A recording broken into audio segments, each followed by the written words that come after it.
Hey everyone, my name is Caleb and I'm so glad you're here. Question, have you ever thought about what it would be like if we got to choose our family? Now, if it were up to me, I would choose Tony Stark to be my uncle because, stick with me on this, just imagine, right? He can do like that, pew, pew. That's like the repulsor beam, I think. I don't even know what it's called, right? But then you're just like a really stand-up, like cool nephew. And then he doesn't have to be your dad because I love my dad, right? And so then we don't have to deal with like Tony always not being around because he's off saving the world. But he's your uncle, so he just pops in every once in a while, right? And then one day he's like, hey, you're actually a pretty cool kid. That's how Tony Stark talks. He's like, you're a pretty cool kid. Let me give you a suit of your own. And I'm like, oh, Uncle Tone, like, dude, you don't have, but then he's like, here you go. That would be awesome. And it's so fun to dream about adding a movie character or celebrity to our family, but unfortunately, it's just not realistic for most of us, is it? But that doesn't mean we don't have some say in who we consider family. So let me ask you this, how many of you have a best friend? You know, the kind of friend who knows you more than anyone, the kind of friend that you FaceTime with every day and want to hang out with all the time. A friend like that, well, sometimes they feel more like family.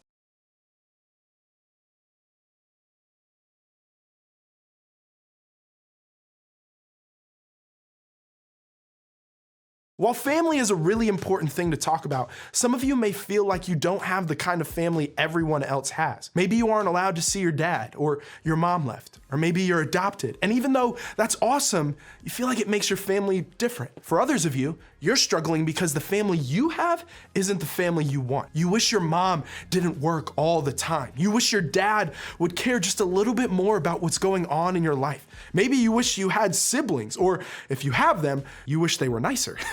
Whatever it is, you see families in your neighborhood or go to your friends' houses and you wish your family was more like theirs. Maybe your family is dealing with secrets people don't even know about. Things like addiction or abuse or cheating or divorce. The kind of stuff that's hard to deal with, hard to talk about, and that you wish wasn't happening at all in your family. Or maybe you struggle to talk about family because you don't have one.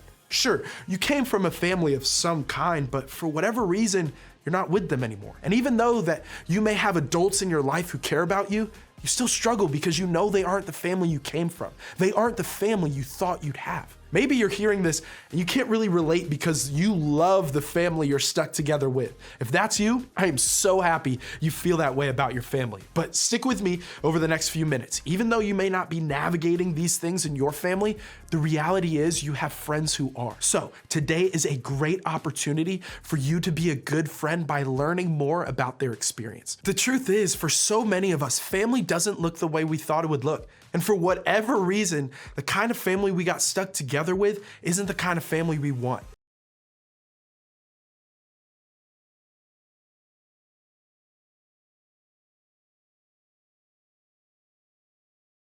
If you're feeling that way about your family situation right now, let me just stop and encourage you with this. You're not the only one.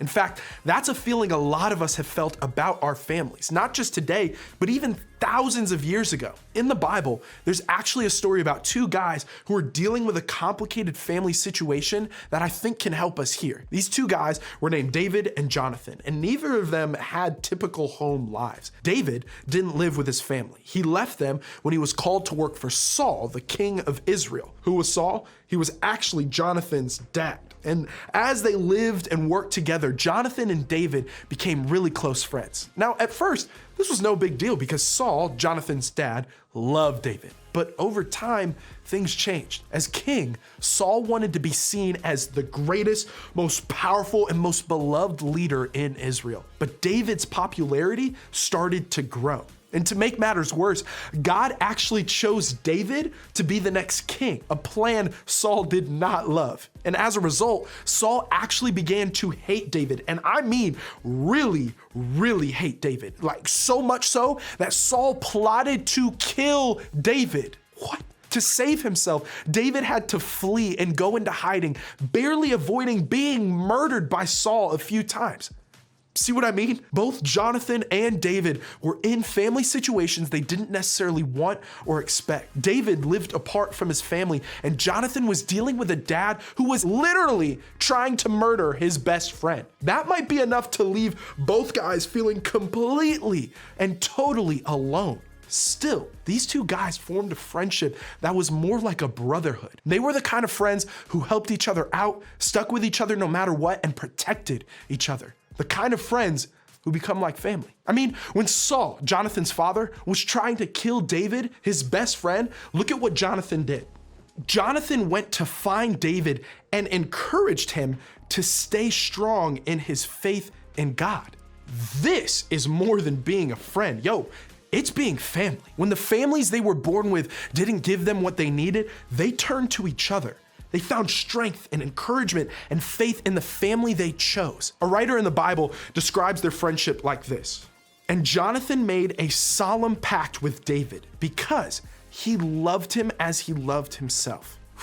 I love the story of Jonathan and David for a lot of reasons, but the main one is because I think it shows us this. Sometimes friends are more like family. Like we said, not all families look the same. And sometimes, like for Jonathan and David, you find yourself in a situation where other people in your life feel more like family than the people you're actually related to. That reminds me of a time growing up where I had just moved to Pennsylvania, right? New state, new everything, new school, new church, and I was trying to find friends, and honestly, a little bit of extended family, you kind of like we're talking about, right? And so this kid in my small group invited me over to come hang out one night. And I'm like, okay, sleepover, cool, I can do that. So we're hanging out, a couple of the guys, we're like, I don't know what we're supposed to do. So we're like stuck in his basement, just trying to figure out what to do. And he's like, yo, I mean, I've got Halo, which, if you don't know about Halo, you just don't know. But it's okay, I'll tell you about it. Halo, this really cool game.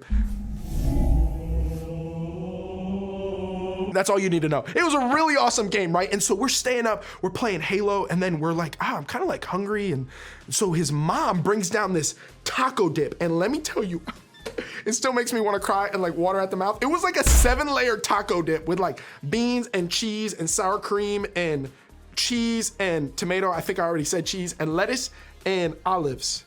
That's 7 layers. And so it was like that. And so we were like, yeah. And then he had this giant thing of Mountain Dew. And so we were like, yeah.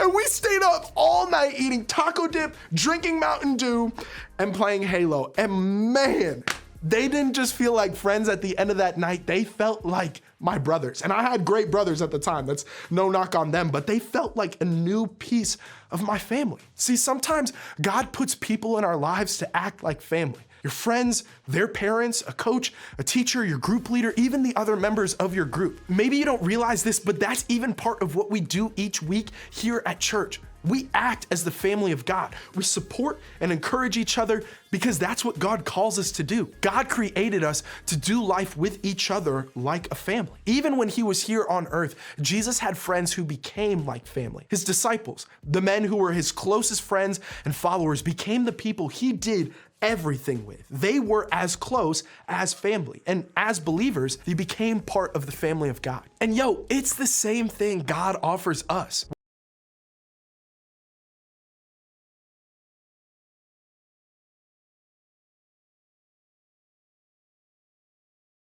Whether this is the first time you've ever been here or you attend every single week, our hope is that when you show up here, you feel like you're part of a family. Here at this church, you have people who will support, love, and encourage you. Maybe your family at home is awesome, or maybe your family doesn't look the way you hoped it would. No matter what your situation is, you have this family to stick together with as you walk through life, because sometimes friends are more like family.